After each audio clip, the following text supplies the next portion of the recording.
Straight talk from Israel. You're listening to Israel News Talk Radio. You're listening to The Jay Shapiro Show.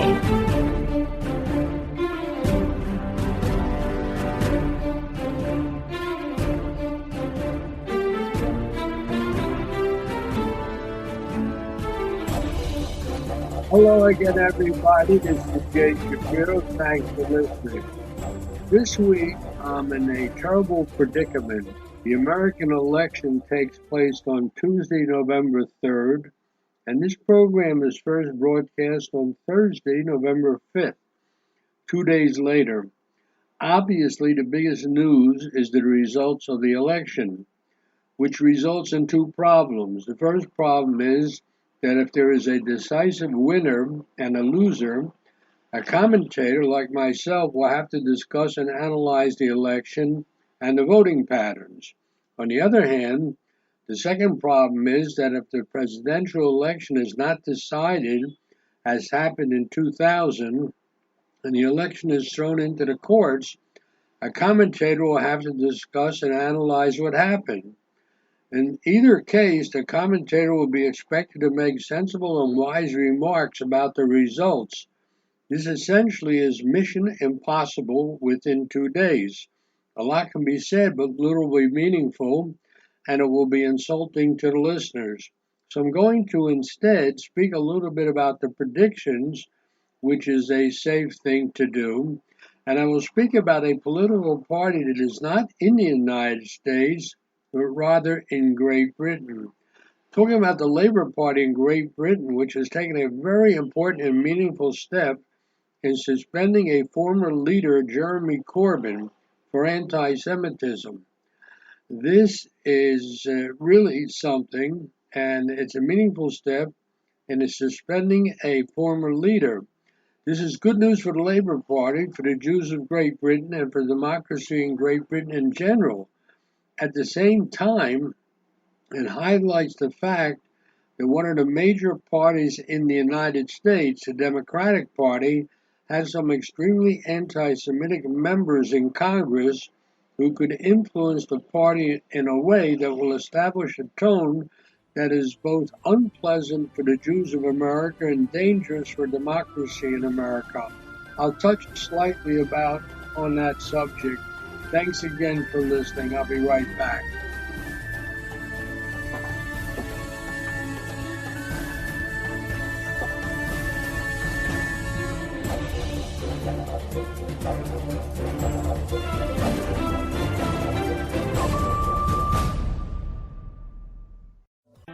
The return of the Jewish people to the land of Israel was prophesied in the Bible thousands of years ago and is coming true today. Shalom. Join me, Josh Wander, on Israel Unplugged. Listen in as we delve into the spiritual and physical aspects of the Jewish return to Zion. We'll discuss the biblically mandated, historic, and of course practical understandings of this incredible transition from exile to redemption. That's Israel Unplugged, every Monday on IsraelNewsTalkRadio.com. You're listening to The Jay Shapiro Show.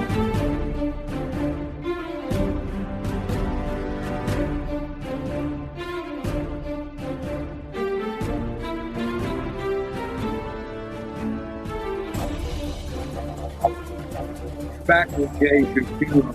As I said in the introduction, and there was too short a time between the election and the broadcasting of this program to really talk about the results of the election, indeed, if there are any results. But I want to say a few words about the Jewish vote. According to the American Jewish Yearbook, there are 7 million Jews living in America, and I don't know really how accurate that number is, particularly because a very large, apparently, number of Jews are simply not associated with anything Jewish, so they can't be counted. And historically, so let's assume there are 7 million.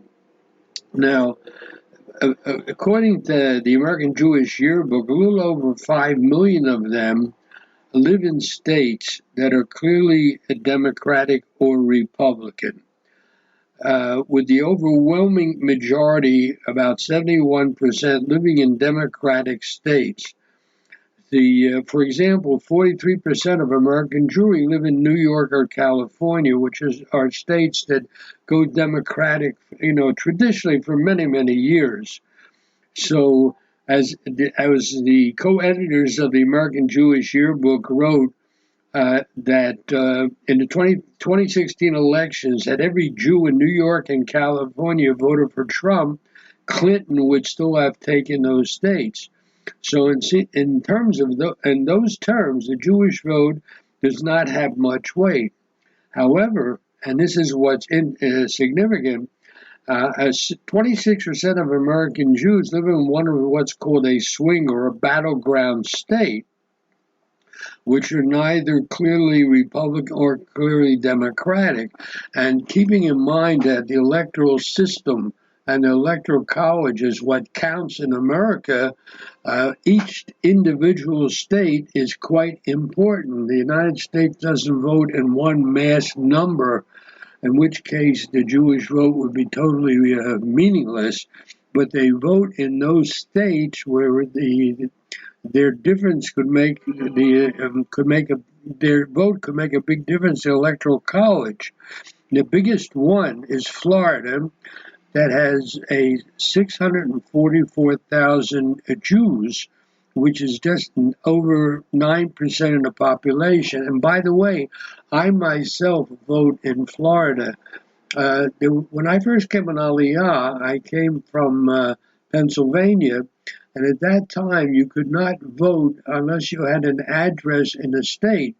And somebody took this to the Supreme Court, and they ended up by saying you cannot deny an American citizen the right to vote. So if you do not live in the United States, you can vote in the last place where you had residence. And at that time, I came from Pennsylvania, but in the meantime, several years ago, I spent time in Florida. So this year, I sent an absentee ballot into Florida. But so also there are Jewish concentrations in a number of these battleground states. For example, in Pennsylvania, the Jews are 4.3% of the population, Texas 2.5, Ohio 2.1, and Georgia 1.8. And just a shift of a few percentage points in how the Jews vote in those states could be critical if one candidate takes the state by 1% of the vote or less, which was the case of a number of states in the last presidential election. The state where Jews clearly have the most influence with their presidential vote is Florida, which has voted for the winning president in 16 out of the last 18 elections since 1948. They had the exceptions were 1960 and 1992. So the importance of the Jewish vote in Florida is also the reason why both campaigns are investing tremendous amounts of money directed at the Jewish community. In other words, they single out both the Trump campaign and the Biden campaign, which is what campaigns do. They zero in on parts of the population, and they send their propaganda dealing in that population. For example, there's a large Spanish-speaking population, refugees from Cuba and from South America in Florida. So they put out a tremendous amount of election propaganda in Spanish. And if you live in Florida and you have a Jewish last name, the chances are good you'll receive a leaflet in the mail informing you that Trump is not only a stalwart opponent of anti-Semitism, but he's a real big supporter of Israel.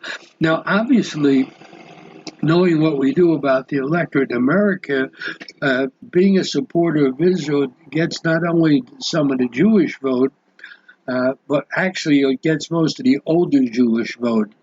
The older Jewish vote, which is the Florida Jewish vote, are people who have strong feelings about their Jewishness. Either they remember the Holocaust, or they are first or second generation survivors of the Holocaust, as opposed to the young Jews who are less and less associated with things Jewish.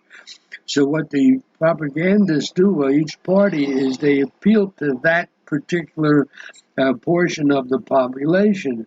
In general, when they appeal to the Jewish population, they write against racism, and they write against neo-Nazis and white supremacists and all the other kinds of hate groups that are repugnant to everything that Americans should hold dear, but certainly the Jews hold dear. Meanwhile, it's not that strong an argument with young Jews who are less associated with their Judaism and who therefore don't take Jewish values as part of the criteria in their voting pattern. So it's interesting, by the way,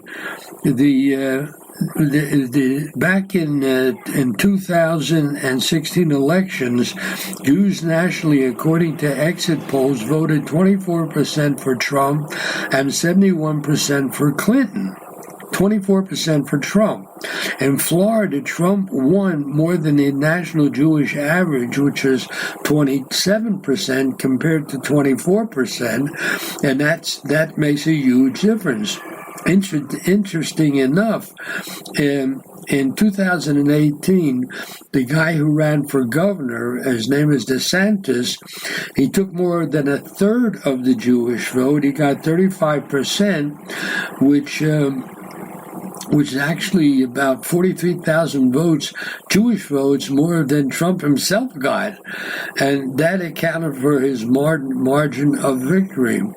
And it's precisely in a state like Florida, a Jewish population that's older and has a substantial modern Orthodox and Orthodox component, where Trump's record on Israel may be beneficial, and this demographic has stronger ties to Israel than the younger conservative, Reform, or non-affiliated Jews. Now, I am recording all this after the election, and as I said, I don't want to talk about the results of the election because the election was just 2 days ago, before this program goes on the air. So it's hard to say, but I think that what I'm saying will probably hold true. I'll be able to know next week whether this is true. So it's interesting. Back in the year 2000, in the Bush-Gore election, George Bush won the state. As a result, he won the presidency by 537 votes. So it could be that Florida decides the election, and how the Jews vote there could be very significant, much more so than their vote in almost every other state. For example, Jews voting Republican in the state of New York, it's totally lost. There are states that they know ahead of time which way they're going to go. So although it's difficult to record this kind of a program before the election and still have it have some meaning after the election, I think I can still be safe saying that Jewish patterns of vote probably won't change much different than they've been in the past. Again, the older Jews are more apt to take Jewish things, Jewish issues, anti-Semitism, the state of Israel, into consideration when they vote, much more than the younger, less affiliated Jews. So, and again, I'm not even sure how many Jews there are, but in a state like Florida, it's getting a bigger and bigger Jewish population because of retiring Jews who come down from the north.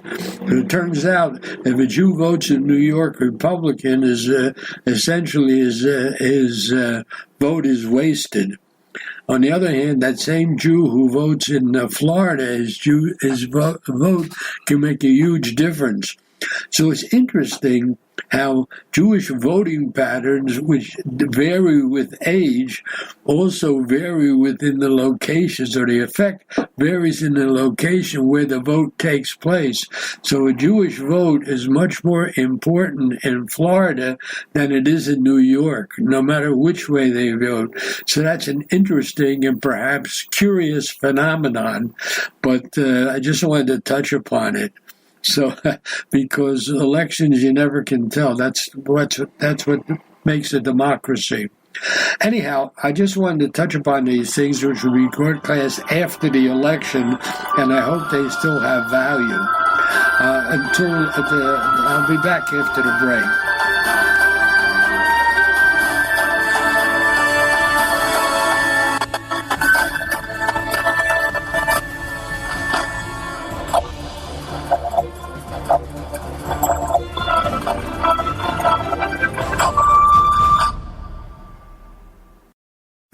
Hi everyone, this is Andrea Simento from Jerusalem, inviting you to drop everything and join me on my show, Pull Up a Chair. We'll visit this week's quirky stories, meet fabulous guests, and discover my Israel. Together we'll laugh, shout, and explain the topics that make us say, hey, we've got to talk about that.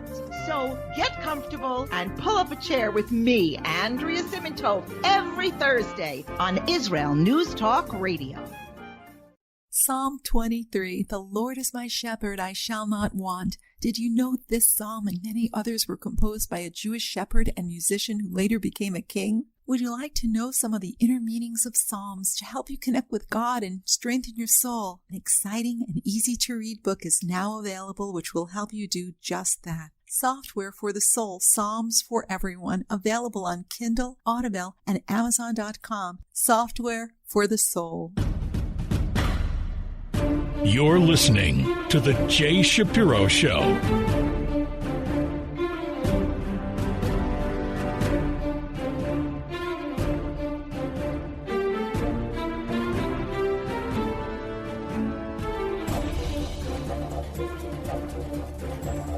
We're back with Jay Shapiro. I'm recording this program on Monday afternoon, the day before the election. And, of course, it's going to be broadcast several days after the election. But I saw something on the news today that really made me stop and think. I saw on Fox News that there are stores in the big cities like Philadelphia, like Los Angeles, like New York, are boarding themselves up because they're afraid of violence after the election, which is something as an American I have never seen before, and it's kind of shocking to me. So I want to say a few words about that, regardless of who wins, or who won actually. If institutions of democracy, like the state, the judiciary, the opposition parties, and the free press, if they suppress information, verifiable information, instead of informing the public about it, that is scary. This has taken place for more than 2 weeks before the election regarding alleged financial corruption and the possible resultant compromise by China, Russia, and Ukraine, among other countries, of an allegedly financial compromised family, the Biden family. This is a national security threat. These institutions of democracy, instead of becoming vehicles they will become vehicles to sabotage a democracy. According to what I understand, the New York Post wrote a series of articles about the corruption of the Biden family with foreign countries, but no other newspaper and no other news outlet other than Fox News published it. This is a danger to American democracy because there are also threats to undo the Constitution by, for example, abolishing the Electoral College, banning guns, and eliminating free speech. And now this threat, I'm afraid, has become imminent. There's been talk about killing the filibuster, to pass just about anything with simple majority and talk about enlarging the Senate by adding the city of Washington and the Puerto Rico, both of which would bring 3 or 4 or 5 Democrats into the Senate. This will enable one side to hold a permanent majority. Also on the agenda has been adding more members to the Supreme Court to turn it into a branch of legislative government, eliminating America's historic system of checks and balances. There are also plans to raise taxes on everyone, free health care, abolish fossil fuels and fracking, and establish a Marxist socialist economy of redistribution to replace free economy. These are all the things that I've heard, particularly in the last 2 weeks before the election. So there seems to be an attempt for the last 4 years to instill among the population even a hatred of America and the president, to present them as criminal and to overthrow them. It's interesting, by the way, Abraham Lincoln was a minority president, and he became president when the country was split.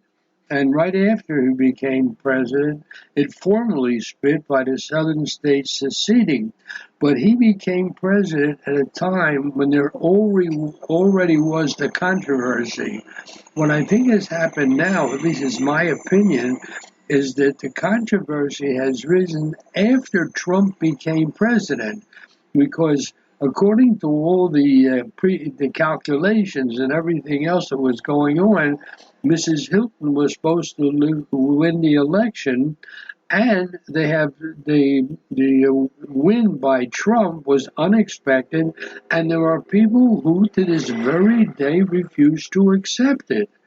And even the Congress even tried to kick him out, and they have been unable to accept the fact that Trump won the president. This has nothing to do with his personality or any of his accomplishments.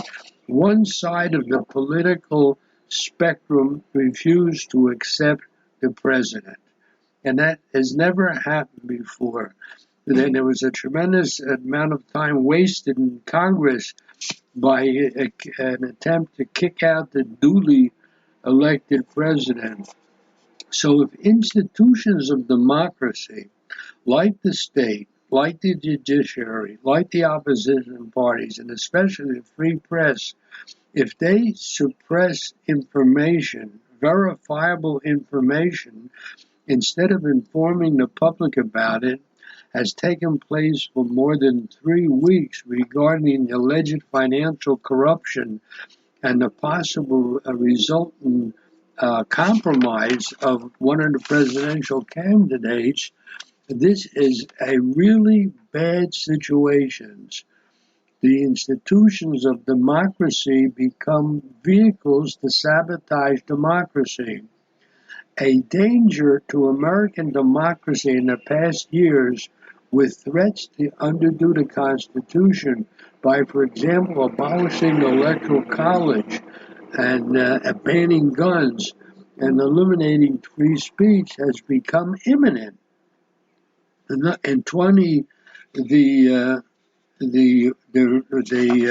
2016, the FBI brought a fraudulent document about and it was paid for by the Hillary Clinton presidential campaign, and they made an investigation of the president that turned out to be a total waste of time and cost millions of dollars.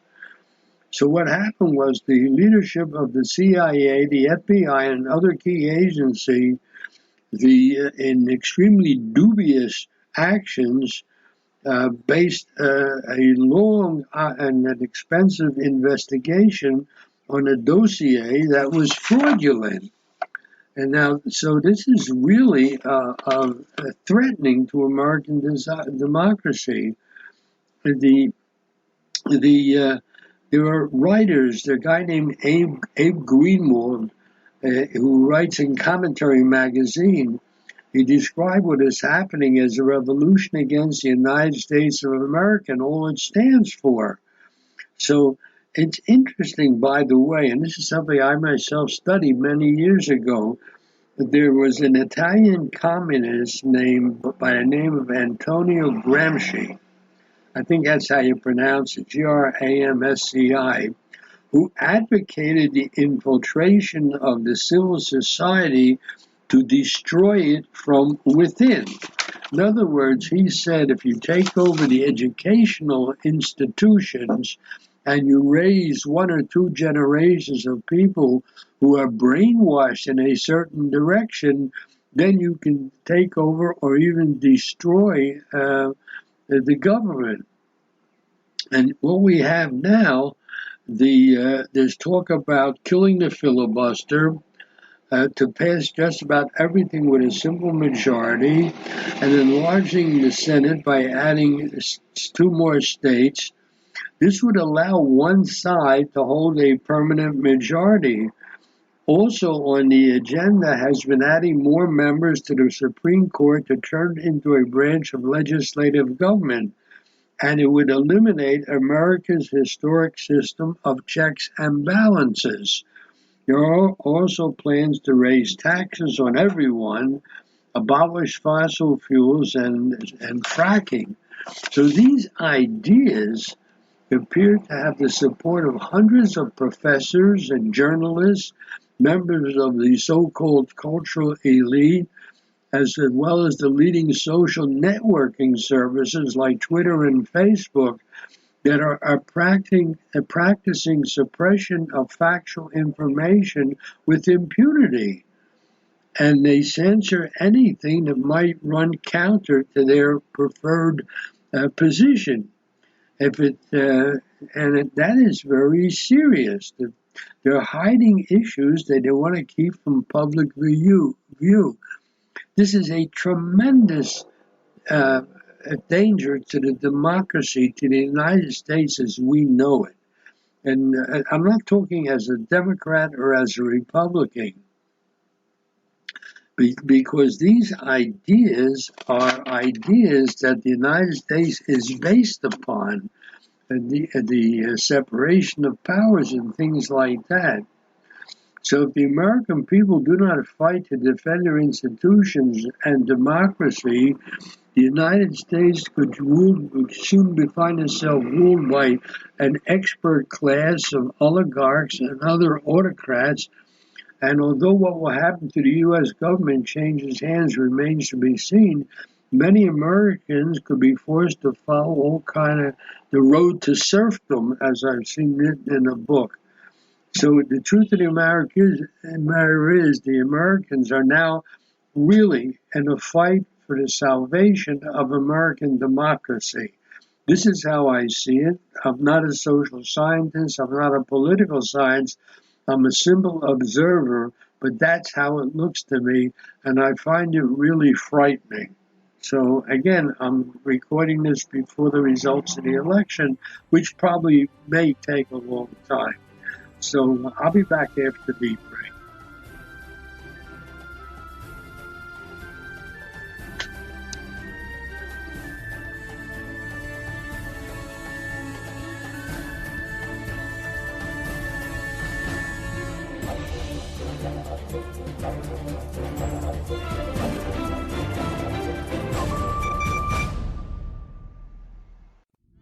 Are you interested in transforming your life, drawing closer to the Creator, and uncovering the deeper meanings and hidden treasures in the Hebrew Bible?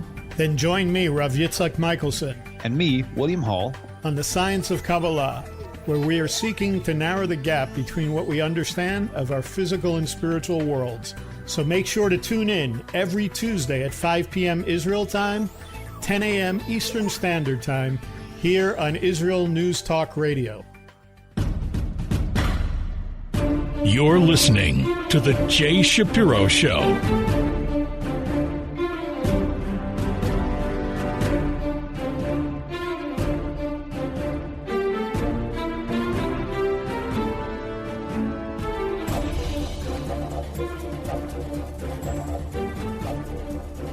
You're back with Jay Shapiro.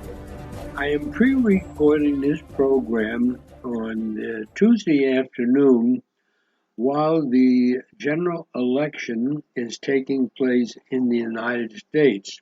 I don't know what the results are, obviously. And as I said in the introduction, I really don't want to discuss the American election because even if it's over on Tuesday, today, which it may not be over, I think that it takes a little thought, or even a lot of thought, to analyze what happened. So I think that I owe it to my listeners not to shoot from the hip, so I will not discuss it. However, I will discuss another political party in another country because I think what happened there is of importance. I'm talking about the Labour Party in England, in Great Britain. The decision of the United Kingdom Labour Party to suspend the former leader, Jeremy Corbyn, was long overdue. It just happened 2 weeks ago. The decision was made after Corbyn rejected the findings of a report by the Equality and Human Rights Commission, which detailed the numerous failures of the Labour Party to act on allegations of anti-Semitism within the party during his leadership.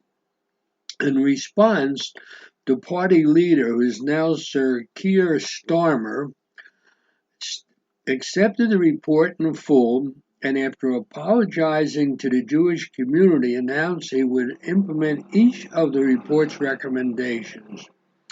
He claimed that while he did not fully agree with everything, he trusts that its recommendation will be swiftly implemented to help move on from this period. He added, however, that the scale of the problem of anti-Semitism in the party was may have been somewhat overstated by the media. That's debatable.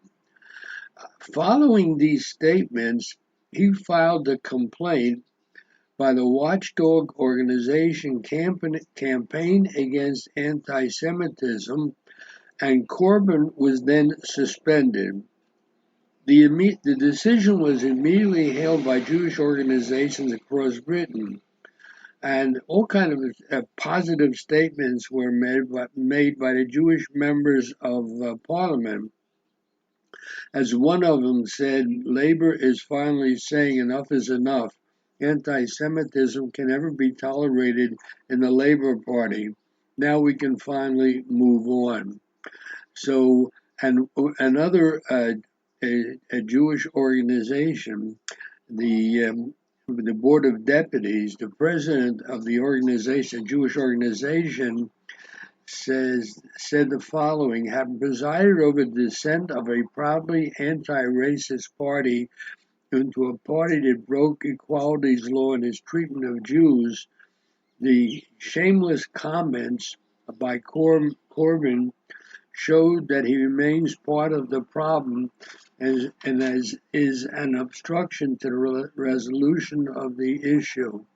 So what's happened is the Labour Party, and I remember for years, I'm not familiar with the details of politics in England, but for years I knew mainly of the Labour Party and a Conservative Party, and many Jews belonged to the Labour Party. Even a lot of them represented the Labour Party in the Parliament. But it was really a political home for a large segment of British Jewry, but it was turned by Corbyn and several others into a safe haven for anti-Semites and anti-Semitism. The Labour Party Jewish members of parliament became targets for anti-Semitic attacks. Many left the party while 7 employees became whistleblowers on a BBC program revealing how Labour had shown a lack of commitment to properly investigate anti-Semitism within its ranks. Thank God, by the way, this kind of thing has never happened in the United States. So Jews and non-Jews alike came out very much against the anti-Semitism in the Labour Party. And by 2019, that a poll had found most members of the party were in denial of its anti-Semitism.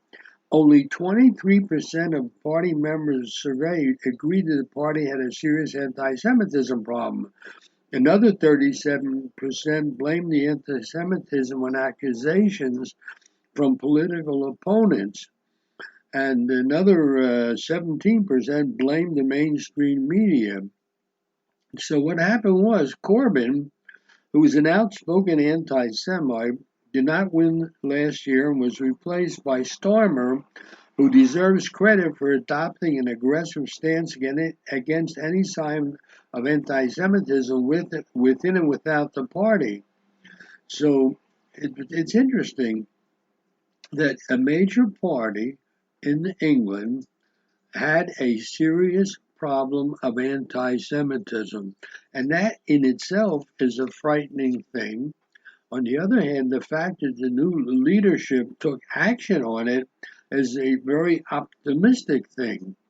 So the anti-Semitism is a virus that feeds on ignorance, and a failure to act leads to more anti-Semitism.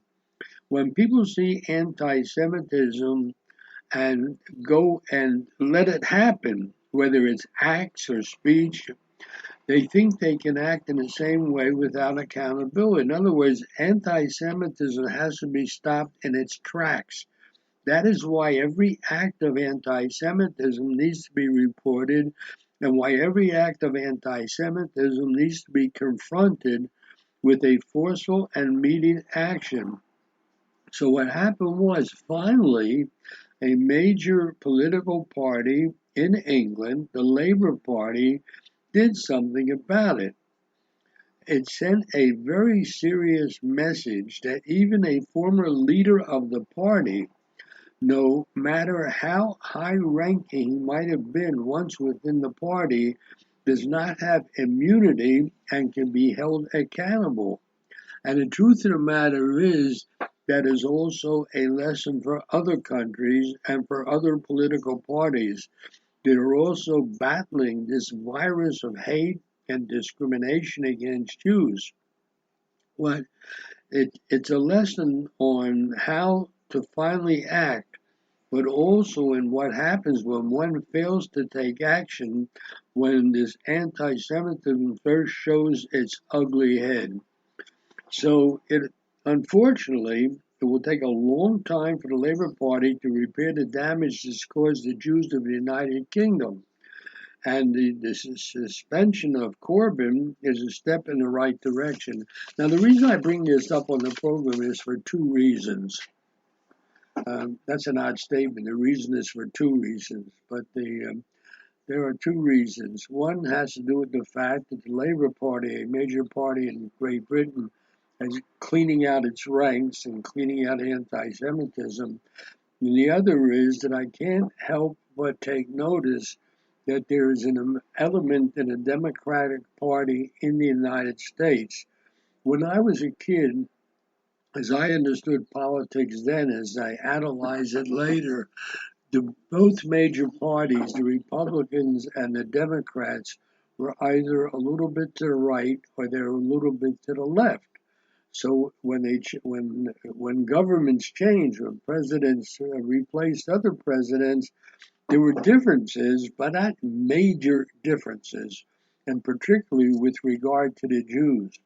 Now, what's happened in the United States now is the Democratic Party, as I see it, is not the Democratic Party that I grew up within. And there are some very influential voices in the Democratic Party that are outspokenly anti-Semite. So whatever happens in today's election, the fact remains that one of the major parties in the United States has moved as far as anti-Semitism is concerned to a position that is not good, not for the Jews and not for the country. So I don't know what the outcome of the election will be. Perhaps it'll already be known by the day after the election when this program is broadcast. It may take weeks. Back in the year 2000, it took almost a month and a half or 2 months till it was settled. The only point I want to make is that the Labour Party in England has cleaned its act up regard to anti-Semitism, and I hope that the Democratic Party in the United States will do the same thing before the sickness of anti-Semitism grows within the party. A major democracy, the United States, cannot afford to have a party which has anti-Semitism within it. And so I just wanted to share these thoughts with the listeners, regardless of the outcome of what's happening today in the United States. I'll talk about that more next week when hopefully there will be some kind of a decision and we'll know who is president and which parties control the House and which parties control the Senate. Until then, let's all have a good week.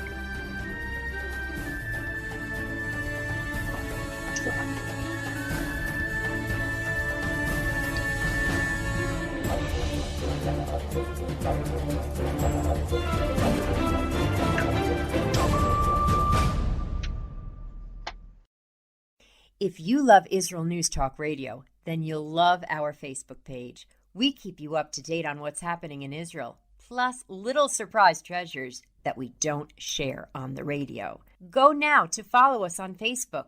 Just look for the Israel News Talk Radio Facebook page, and don't forget to subscribe and follow us by clicking on the like button. We post great stuff there that you'll want to share. Israel News Talk Radio on Facebook and Israel News Radio on Twitter. If you're hearing this message, everyone else can too. Advertise with Israel News Talk Radio and get your message out to people. We'll build a personalized package for you. Contact advertising at israelnewstalkradio.com. Straight talk from Israel. You're listening to Israel News Talk Radio. Hey, this is Jake in Anchorage, Alaska, and I love listening to all the super interesting interviews and up-to-date information on what's happening in Israel. Hello, this is Anna King, originally from London, now living in Israel. And what can I say? Israel News Talk Radio is my cup of tea. My name is Bhaskar. I'm from India, and I love listening because you get to know the truth and wonderful voices from this lovely country. Mom! Okay, wait a minute. Hi, this is Chava Dax, and I'm calling from the rolling hills of Malaya Dumim, just north of Jerusalem. I always listen to Israel News Talk Radio to get all the latest news and commentary and to keep me up to date every day. This is Sarah Dax from Malaya Dumim, and I'm 12. I wish Israel News Talk Radio was boring so my mom wouldn't listen to it all the time. Mom! You're listening to Israel News Talk Radio. News, opinion, and more. You're listening to Israel News Talk Radio.